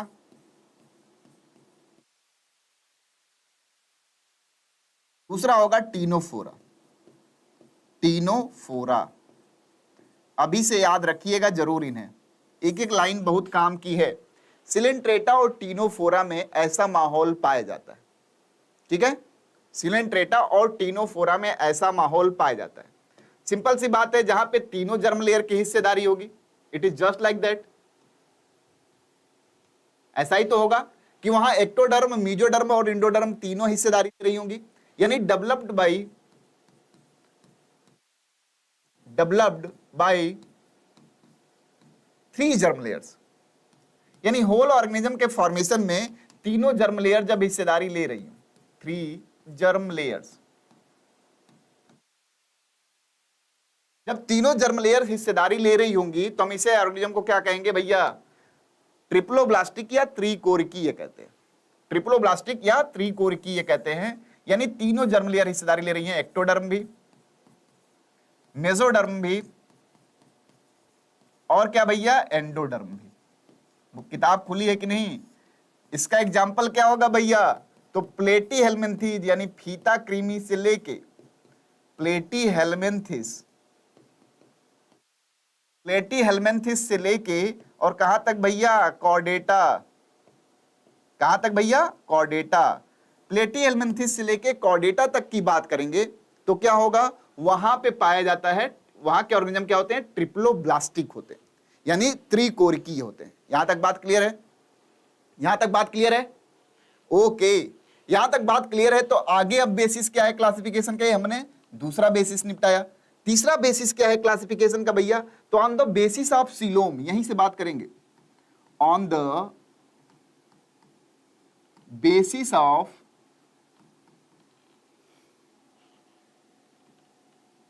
सीलोम, गुहा जिसे कहते हैं, क्या बोलते हैं? गुहा बोलते हैं, on the basis of coelom. लेकिन हम on the basis of coelom बताने से पहले अच्छा समझेंगे कि हम पहले सीलोम बता दे क्या होता है। क्या बता दे भैया? सीलोम क्या होता है पहले ये समझ लीजिए। सीलोम की बात करें तो सीलोम बनने की एक कंडीशन है, यानी जिसे कि हम गुहा बोलते हैं अपनी भाषा में, वो हम तभी बोलेंगे किसी चीज को कि ये गुहा है। उसके दो कंडीशन है। क्या भैया? क्या कंडीशन है? तो it must be formed by the mesoderm, यानी मीजोडर्म से बनी होनी चाहिए। बहुत ध्यान से इसे समझिएगा, must be formed by the mesoderm. ये बना होना चाहिए किससे भैया? मीजोडर्म से। Good afternoon Yusuf. इफ अगर हम किसी चीज को बोल रहे हैं कि सिलोम है, तो सिलोम बनने का दो कंडीशन होता है। इट मस्ट, पहला कंडीशन है it must be formed by the mesoderm, ये मेसोडर्म से बना होना चाहिए, एकदम नेसेसरी है। दूसरा क्या है भैया, it must be surrounded by the mesoderm, चारों तरफ से घिरा भी हो मेसोडर्म से, तभी हम सिलोम बोलेंगे। Must be surrounded by the mesoderm, mesoderm से बना हो और मेसोडर्म से घिरा भी हो, मेसोडर्म से बना हो और मेसोडर्म से घिरा भी हो, तभी हम सिलोम कहेंगे। अब ध्यान दीजिएगा, एक बात थोड़ा पते की है, सिलोम हम तभी कहेंगे जब वो मेसोडर्म से बना हो और मेसोडर्म से घिरा हो। तो हम किन तीन लोगों का नाम नहीं लेंगे, जरा बता दो, किन तीन लोगों का नाम नहीं लेंगे, बता दो भैया, प्लीज बता दो, प्लीज, किन तीन लोगों का नाम नहीं लेंगे, बता दो भैया, किन तीन लोगों का नाम नहीं लेंगे। इसमें तीन का जिक्र करना भी गुनाह किसका होगा, किन तीन लोगों का जिक्र करना गुनाह होगा, लिखे हो। अरे भैया हम बोल रहे हैं कि मेसोडर्म, यानी मेसोडर्म लेयर होनी तो चाहिए, तो पोरीफेरा में पाया जाएगा मेसोडर्म, नहीं। सिलेंट्रेटा में था, नहीं। टिनोफोरा में था, नहीं। कहा था, जेल भरा हुआ था, ठीक है। तो सिलोम तो पाया ही नहीं जाएगा वहां, तो उनकी बात ही नहीं करेंगे। ये तीनों को हटा दीजिए लाइन से ही, ठीक है, ये तीनों को लाइन से ही हटा दीजिए। यानी सिलोम की बात करेंगे तो हम वही करेंगे कि जो ऑर्गेनिज्म क्या होंगे, त्रिकोरकी होंगे, ट्रिप्लोब्लास्टिक होंगे, वहीं से हम सिलोम की बात कर सकते हैं, क्योंकि वहीं पे मेसोडर्म पाया जाता है। और जहां मेसोडर्म पाया ही नहीं, इंटर पास ही नहीं हो, तो नीट का फॉर्म कैसे भरोगे, इंटर पास ही नहीं हो तो नीट का फॉर्म भर ही नहीं सकते, ठीक है। तो जरूरी है, तो बेसिक क्राइटेरिया यही है। तो तीन लोग को भूले रहिए, तो उनका जिक्र ही नहीं करना है। ए सिलोमेट, कई लोग बैठ रहे, ए सिलोमेट, टिनोफोरा, ए सिलोमेट, अरे यार उसमें सिलोम का जिक्र भी करना पाप है, क्या भैया, पाप है। सिलोम का जिक्र करना ही नहीं, क्योंकि उसके पास तो मेसोडर्म ही नहीं है, वहां पे मेसोग्लाया है, तो वहां पर हम बात करेंगे ही नहीं। चल भैया, तो क्या करेंगे भैया, तो सिलोम के आधार पे देखें तो ऑर्गेनिज्म तीन तरीके के होते हैं। हम तीन लोगों का नाम लेना क्या है क्लास में, पाप हो गया है, पोरीफेरा, सिलेंट्रेटा और टिनोफोरा। नाम लेंगे ही नहीं जब बात मेसोडर्म की आएगी, जब बात आएगी किसकी, सिलोम की, क्योंकि उनके यहां मेसोडर्म है ही नहीं, ठीक है भैया, ठीक है, ओके। पाप मतलब कर्स, ठीक है। On the basis of coelom there is a coelomate, a coelomate, दूसरा क्या है भैया, दूसरा है स्यूडो सिलोमेट, स्यूडो सिलोमेट, और तीसरा क्या है भैया, एंड दैट इज सिलोमेट।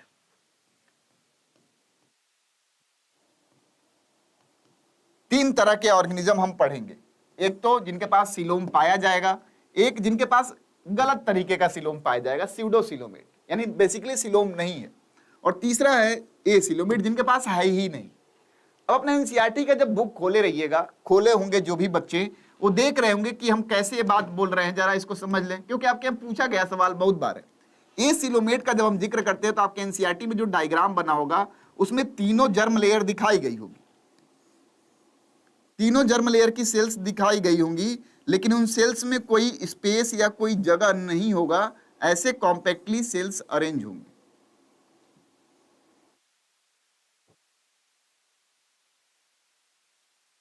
ऐसे कॉम्पैक्टली सेल्स अरेंज होंगी, कोई जगह या कोई स्पेस नहीं होगा उनके बीच में, कोई जगह या कोई स्पेस, कोई कैविटी नहीं पाई जाती, ऐसे ऐसा दिया होगा। तो हम बोलते हैं भैया यहाँ तो मेसोडर्म तो है, लेकिन कोई ऐसा स्पेस नहीं है जो मेसोडर्म से बना हो और जो मेसोडर्म से घिरा हो, तो हम बोलते हैं भैया ये सिलोमिक होते हैं। क्लियर है, क्लियर है भैया, यस क्लियर है। एग्जाम्पल क्या होगा भैया, प्लेटीहेल्मिन्थिस, एग्जाम्पल क्या होगा भैया, एग्जाम्पल प्लेटीहेल्मिन्थिस,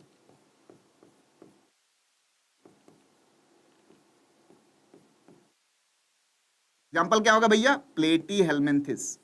क्लियर है भैया, यस या नो, हाँ या नहीं। अब चलिए इसी के दूसरे में चलते हैं, ठीक है, इसी के दूसरे स्टेज पे चलते हैं, दैट इज स्यूडो सिलोमेट। स्यूडोसिलोम की बात करेंगे तो जरा एनसीईआरटी में ही ध्यान से देखिएगा क्या होगा माहौल, एनसीईआरटी में ही देखिएगा माहौल, तो ऐसा कुछ होगा। कैसा होगा भैया जरा बता दीजिए।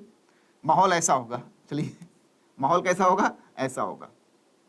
ए हम बना लिए, एक्टोडर्म की मार्जिन बना लिए, मान लो ए बना लेते हैं एंडोडर्म की, ऐसे बना लिए, ऐसे क्या किया हमने, बना लिया। ठीक है भैया, चलो थोड़ा सा और सुंदर बनाने के लिए हम जता दे क्या हो गया, यहां सेल्स होंगी, ये एक्टोडर्म की सेल्स है, एक्टोडर्म की सेल्स है मान लीजिए, क्योंकि हम चाहते हैं कि आपसे कोई भी सवाल गलत ना हो।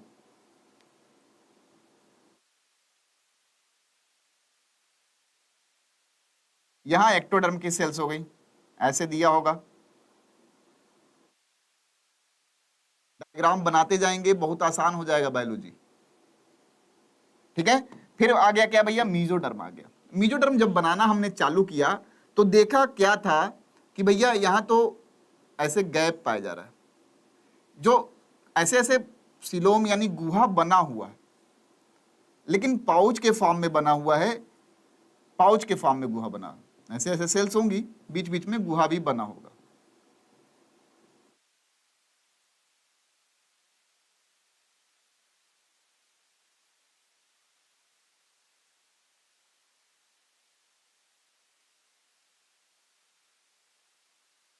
सेल्स होंगी लेकिन बीच बीच में ऐसे गुहा बना दिखाई दिया होगा। लेकिन हम देखते हैं होता क्या है इसमें, ये जो गुहा बनी है, जो सिलोम बना है, उसकी कंडीशन क्या थी कि भैया बाहर से एक्टोडर्म से और अंदर से एंडोडर्म से नहीं घिरा होना चाहिए, बल्कि चारों तरफ से किससे घिरा होना चाहिए, मीजोडर्म से बना भी होना चाहिए और घिरा भी होना चाहिए। अब जब अपनी एनसीईआरटी खोल के देख रहे होगे तो जो स्यूडोसिलोम का डायग्राम बना हुआ है उसमें जो भी पाउचेस बने हुए हैं वो बाहर से एक्टोडर्म से ढके होंगे और अंदर से एंडोडर्म से, इसीलिए हम उसे ट्रू सिलोम नहीं कहते। पहली कंडीशन तो जस्टिफाई कर रहा हो कि must be formed by the mesoderm, यानी मीजोडर्म से बना तो है, पहला कंडीशन जस्टिफाइड है। लेकिन दूसरा कंडीशन जस्टिफाई नहीं कर पा रहा है, इसलिए हम उसे को क्या बोल रहे हैं, स्यूडोसिलोमिक बोल रहे हैं, स्यूडोसिलोमेट बोल रहे हैं। एग्जाम्पल बहुत बार पूछा गया है, एग्जाम्पल होगा platyhelminthes, aschelminthes, sorry aschelminthes, क्या होगा भैया, एसके हेलमिंथिस एग्जाम्पल होगा। और तीसरा बात आएगा भैया सिलोम की, ठीक है, ठीक है, क्लियर है। दूसरी बात करें, तीसरी बात करें सीलोमेट, किसकी बात करें, सीलोमेट, सीलोमेट की बात करेंगे, यानी जहां पे सीलोम पाया जाता होगा वो सीलोमेट हो गए, जहां पे सीलोम पाया जाता होगा क्या हो गए, सीलोमेट हो गए, जहां पे सीलोम पाया जाता होगा वो क्या हो गए भैया, सीलोमेट।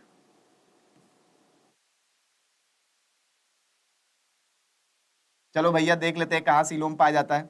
ऐसा हमने बना लिया, हम बोल रहे हैं कि यहां सीलोम पाया जाता है, सीलोमेट में कैसा होता है स्ट्रक्चर भैया, ऐसा कुछ होगा माहौल। डायग्राम पे विशेष फोकस करिए,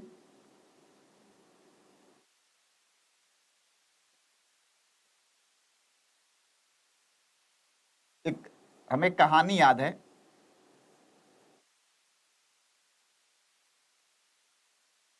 कहिए तो सुना दूं, कहिए तो सुना दूं, एक कहानी याद है, ठीक है, कहिए तो सुना दूं, जब कहिएगा तभी सुनाऊंगा, बिना कहे नहीं सुनाऊंगा।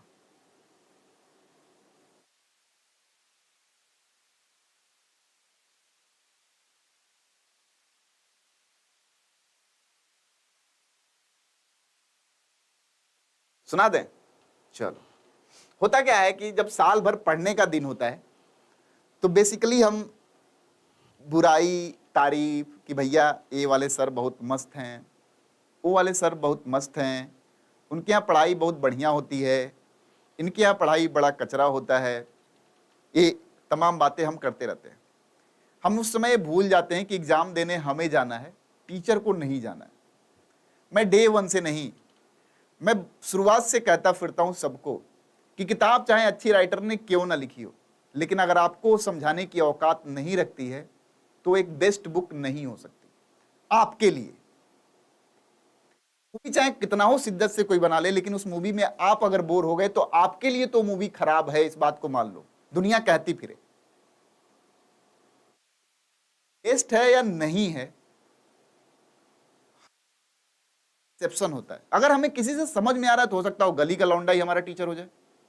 हमारे समझने से मतलब है ना, हमारे एग्जाम को निकालने से मतलब है ना। तो सही बात तो ये है ना कि आपकी समझ जिससे हो, मैं शुरू से बोलता हूं, गुजारिश करता हूं कि उससे पढ़िए। आपका सिलेक्शन मायने रखता है, टीचर वही रहेगा, प्लेटफॉर्म वही रहेगा, कैमरा सामने रहेगा, सोनी 4K लिखा रहेगा, टीवी में कमेंट पढ़ता रहेगा, आप जो है घर पे जवाब देते रहिएगा कि सिलेक्शन काहे नहीं हुआ। ठीक है, तो इन सब छोटी छोटी बातों से ऊपर उठो, बी प्रोफेशनल। जहां पे अच्छा मिलेगा वहां पढ़ेंगे हम, हमें पढ़ने से मतलब है। हम किसी के प्रचारक नहीं हैं कि हम झंडा लेके घूम रहे हैं, MSD धोनी। ठीक है, कहानी समझ में आई? कहानी का सार समझ में आया? ठीक, सार समझ में आ गया, अच्छी बात है, अदरवाइज कोई बात नहीं। चलिए, अल्टीमेटली जवाब आपको अपने घर वालों को देना है। अब बताना कि मैं प्रचार किया था मम्मी इसलिए सेलेक्ट नहीं हुआ।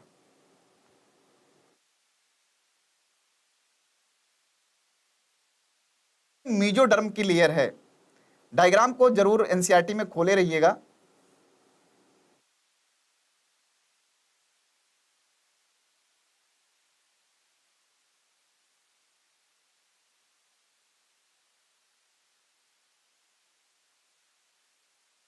देखिए यहां पे जो स्पेस बना हुआ है, ठीक है, यहां पे जो स्पेस बना हुआ है, यहां पे जो जगह बना हुआ है, वो किससे बना हुआ है भैया? वो बना हुआ है हमारे यहां मीजोडर्म से, और चारों तरफ से मीजोडर्म से घिरा भी है, दिख रहा होगा, चारों तरफ से मीजोडर्म से घिरा भी होगा, दिख रहा है कि नहीं? यस या नो? यानी ये कंडीशन जस्टिफाइड है। Coelom, what is coelom? Coelom क्या है? तो सीलोम यानी बॉडी कैविटी जिसे हम बोल रहे हैं, a must be formed by the mesoderm. Mesoderm के द्वारा बना होना चाहिए। पहली कंडीशन में ऐसा मीजोडर्म में कोई भी स्पेस नहीं है, एंड दैट्स वाई हम वहां क्या बोल रहे हैं? एसीलोमेट बोल रहे हैं। इसी वजह से हम वहां एसीलोमेट बोल रहे हैं। लेकिन यहां हमने देखा कि स्पेस है भैया, लेकिन स्पेस प्रॉपरली नहीं है। बाहर से एक्टोडर्म से गिरा है, अंदर से एंडोडर्म से गिरा है। बना तो है मीजोडर्म में, लेकिन दोनों कंडीशन जो है वो जस्टिफाइड नहीं है जो होनी चाहिए एक सीलोम को डिफाइन करने। ठीक है, हाँ बोलते हैं, बात करेंगे उसके बारे में। ठीक है, दोनों कंडीशंस जस्टिफाइड नहीं है, तो यहां बोलते हैं स्यूडो। क्या बोलते हैं भैया? स्यूडो। कि चल भैया कुछ तो है तेरे पास, तो नहीं सही तो गलत ही सही, तू नहीं कोई और सही, तो pseudocoelomate. Example aschelminthes. यहां पे दोनों कंडीशन जस्टिफाइड है कि body cavity must be formed by the mesoderm, बना हुआ है भैया। दूसरा भैया must be surrounded by the mesoderm, भैया घिरा भी हुआ है, हमने बोल दिया सिलोमेट है। एग्जांपल क्या हो जाएगा भैया? तो एसके हेलमिंथेस के बाद जब देखेंगे, यानी एग्जांपल की बात करेंगे, तो एनेलिडा से लेके कॉर्डेटा तक की जब हम बात करते चलेंगे तो सारे मेंबर्स क्या होंगे भैया? सीलोमिक होंगे। अब बहुत सारे बच्चों को समझ में नहीं आता है कि ये सीलोम है क्या। ठीक है, ये सीलोम है क्या, बहुत सारे बच्चों को नहीं समझ में आता है। तो चलो, पीयूष तिवारी को किसी ने काट दिया तलवार से, क्या किया? काट दिया। ये हमारे बॉडी की वॉल होगी और ये हमारे गट की वॉल होगी, और जो इसके बीच में स्पेस है यही बोला जाता है सीलोम, बॉडी कैविटी, जो एक तो स्पेस प्रोवाइड करता है फॉर द ऑर्गन्स, अंग बने हुए हैं हमारे जो, और बहुत सारे ऐसे काम करता है, प्रोटेक्शन प्रोवाइड करता है। क्लियर है भैया? तो पहले बात जान लीजिए कि जिसे सीलोम चिल्लाते हैं वो है क्या? The space between body wall and gut wall, wow, the space between body wall and gut wall is known as coelom. Body wall और गट वॉल के बीच के स्पेस को क्या बोलते हैं भैया? सीलोम कहते हैं। क्लियर है भैया? क्लियर है?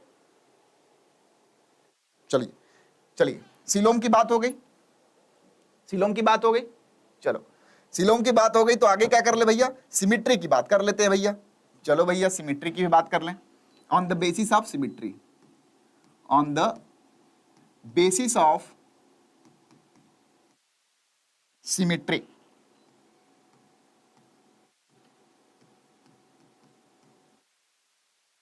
On the basis of symmetry की बात कर ले भैया, चलो भाई साहब कर लेते हैं। सिमेट्री के आधार पे बात करें तो पहला तो सवाल हमारा ये होगा आपसे कि भैया सिमेट्री होती क्या है। ठीक है, सिमेट्री होती क्या है? सममिति कहते हैं इसे। क्या कहते हैं भैया? सममिति कहते हैं। अच्छा, सिमेट्री आज पढ़ा देंगे और बाकी का दो छोटे मोटे चिंटू पिंटू गोपाल बच्चे हैं बेसिक क्लासिफिकेशन के पार्ट, उनको क्या करेंगे नेक्स्ट लेक्चर में पढ़ा देंगे। ठीक है भैया, कम से कम यहां तक तो रिवाइज कर लोगे। चिंटू मिंटू गोपाल, ब्लड सर्कुलेशन कैसा होता है, मेटाबॉलिज्म किसे कहते हैं, छोटे छोटे बात है, ये बात समझने वाली है। ठीक है, इसलिए यहां तक पढ़ा देंगे। ठीक है, ठीक है, ठीक। चलो सममिति की बात करेंगे, सिमेट्री की बात करेंगे। सिमेट्री होती क्या है, डिफिनेशन पहले सुन लेंगे। If any plane is possible is divide to organism in two equal half.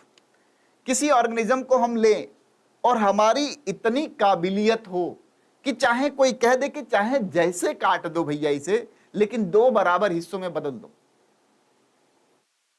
अगर ऐसा है कि कोई भी ऐसा एक प्लेन पॉसिबल है जो किसी ऑर्गेनिज्म को दो बराबर हिस्सों में जहां से हम काट सकें, तो ऐसे ऑर्गेनिज्म को हम बोलते हैं कि सममिति शो करता है, सिमेट्री शो करता है। क्लियर है? यस या no? Any plane is possible to divide the organism in two equal half.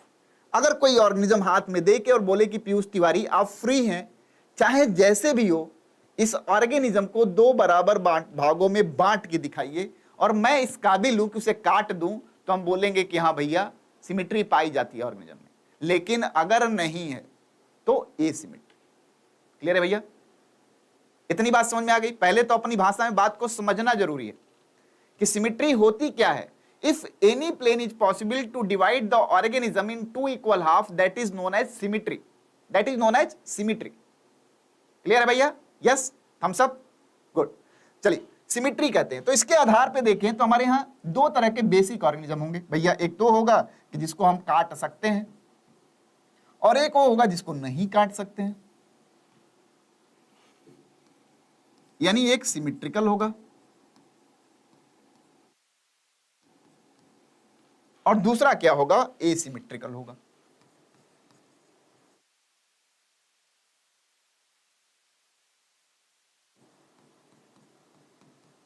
एक सिमेट्रिकल होगा और दूसरा क्या होगा भैया? एसिमेट्रिकल होगा। बहुत सिंपल भाषा में अगर लिख ले यहां पे कि no plane is possible, no plane is possible, no plane is possible to divide organism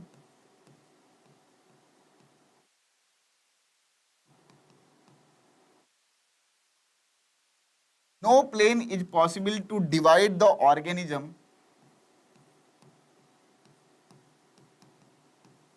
in two equal half।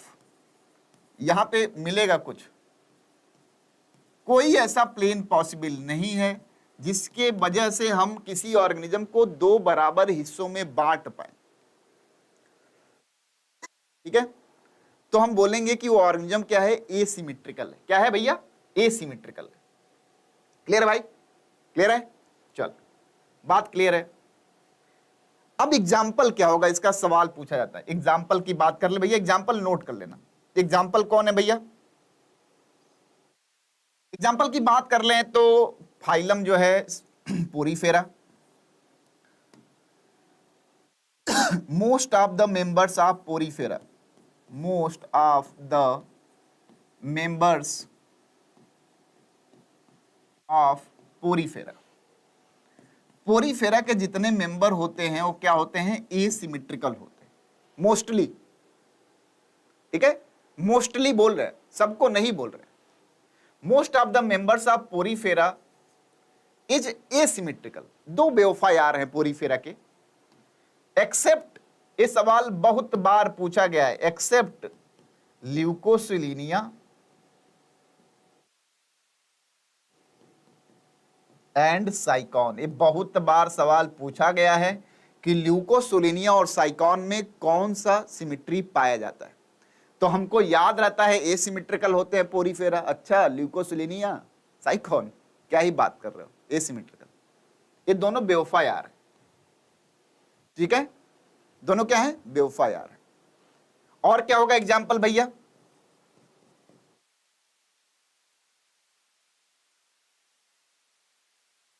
Adult इकाइनोडर्मेट, adult क्या लिख दें,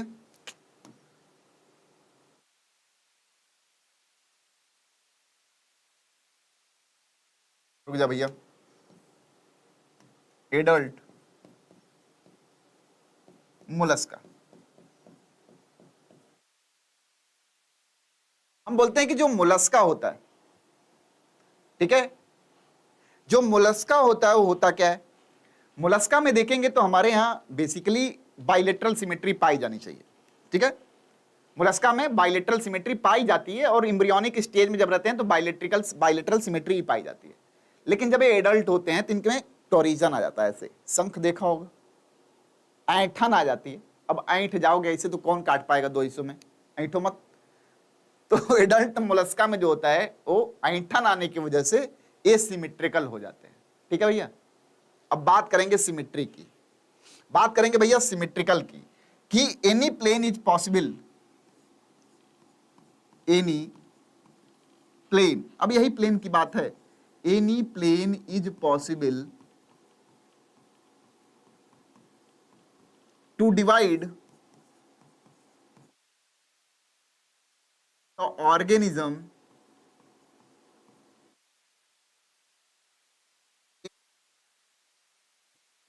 टू इक्वल हाफ। कोई ऐसा प्लेन है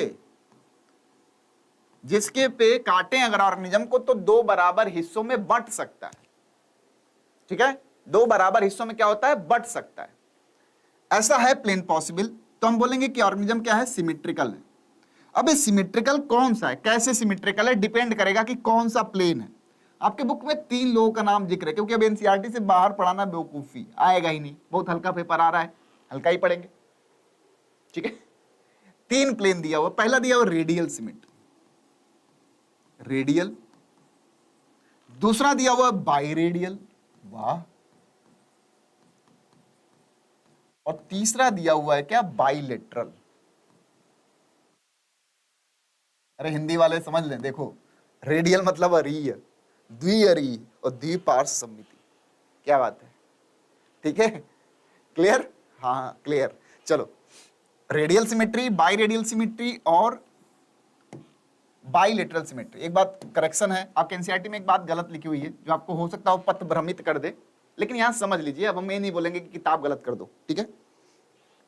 आपके एनसीईआरटी में लाइन लिखी हुई है रेडियल सिमेट्री या अरीय सममिति में कि any plane is possible to divide the organism into equal half if plane passes through the centre. अगर केंद्र से होके गुजरने वाला कोई प्लेन ऑर्गेनिज्म को दो इक्वल हिस्सों में बांट दे तो हम बोलते हैं अरीय सममिति है, radial symmetry. If any plane passes through the center can divide the organism into equal half, that is radial symmetry। ये जो डिफिनेशन है एकदम एग्जैक्टली गलत है, ठीक है। अब समझिएगा हम क्यों बोल रहे हैं। रेडियल सिमेट्री से पहले एक बात करते हैं स्फेरिकल सिमेट्री की, जो आपके बुक में नहीं दिया है, स्फेरिकल सिमेट्री, क्योंकि कहीं ना कहीं आप कंफ्यूज होते। स्फेरिकल सिमेट्री, स्फेरिकल सिमेट्री ये कहता है कि अगर कोई ऑर्गेनिज्म ऐसा है, जैसे मान लीजिए ऐसे ऑर्गेनिज्म है, तो अगर हम सेंटर से होके, मान लो इसका सेंटर यही होगा, सेंटर से होके गुजरने वाले किसी भी प्लेन से अगर हम, सॉरी ये कौन सा सेंटर है भाई, किसी भी तरह से काटें लेकिन सेंटर से होके अगर गुजरे और ऑर्गेनिज्म को अगर दो बराबर हिस्सों में बांट दे तो हम बोलते हैं क्या, स्फेरिकल सिमेट्री है। अब कहोगे भैया ये तो हमारे रेडियल सिमेट्री में लिखा हुआ है, आप काहे ऐसे कर रहे हो, ठीक है, आप काहे ऐसे कर रहे हो, ये तो रेडियल सिमेट्री में लिखा हुआ है। तो अब हम बता रहे हैं रेडियल सिमेट्री में क्या लिखा हुआ है और क्या होना चाहिए। ये है सिमेट्री, देखिएगा इन दोनों में डिफरेंस समझिएगा, दोनों में क्या भैया डिफरेंस समझ लीजिएगा। If any plane passes through the centre,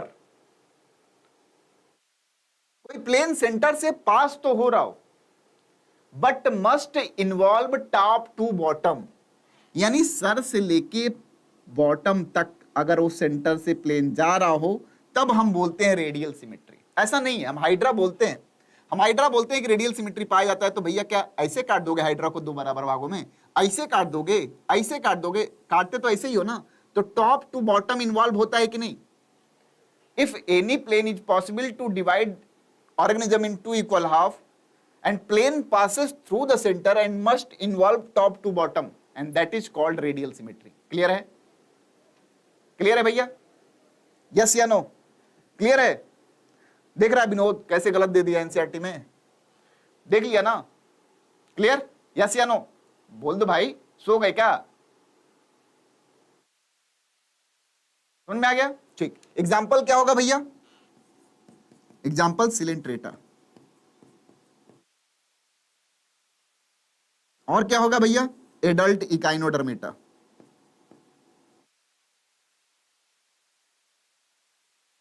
और क्या होगा भैया? ल्यूकोसिलिनिया और साइकान जो कि बेवफा थे।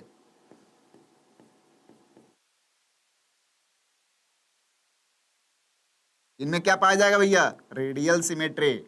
ठीक है भैया? यस। और if more than one radial plane is possible, diagram खोले रहिए एनसीईआरटी का और टीनोफोरा में चलिए। If more than one radial plane is possible, अब यहां से मैं प्रूफ कर दूंगा आपको। कैसे भैया? सारे प्लेनवा जो दिखा रहा होगा ऐसे ही तो होगा। अरे ना, ऐसे होगा। टॉप से चालू हो रहा होगा, बॉटम पे खत्म हो रहा होगा।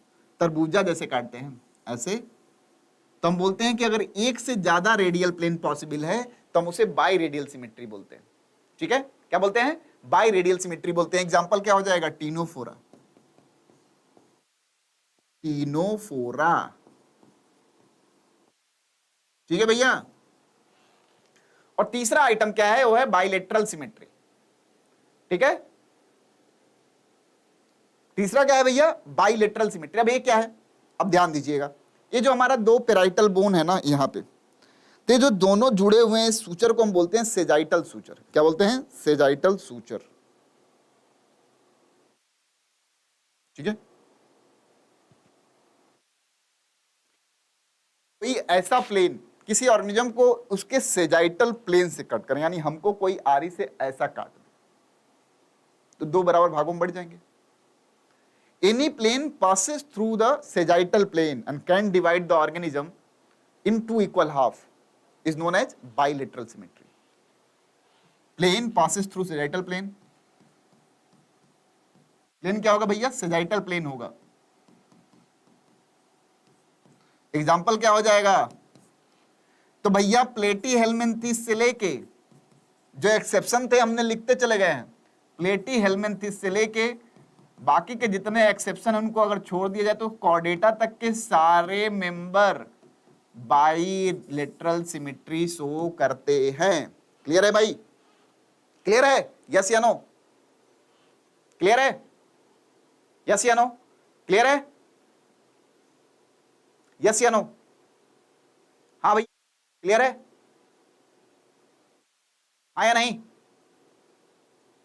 Yes, done. तो आज इतना, चिंटू मिंटू पिंटू मोहन राकेश, इतनी बात समझ में आ गई?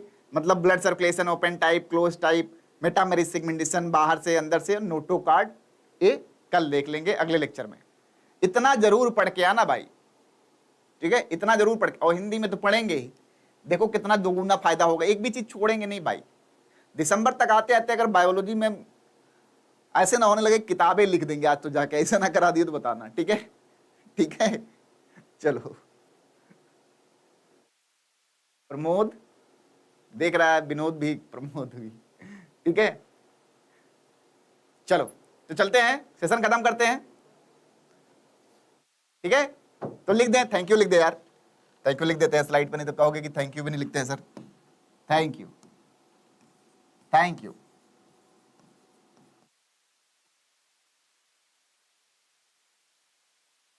Thank you. ठीक है? क्या रुके बताओ प्रमोद, क्या हो गया?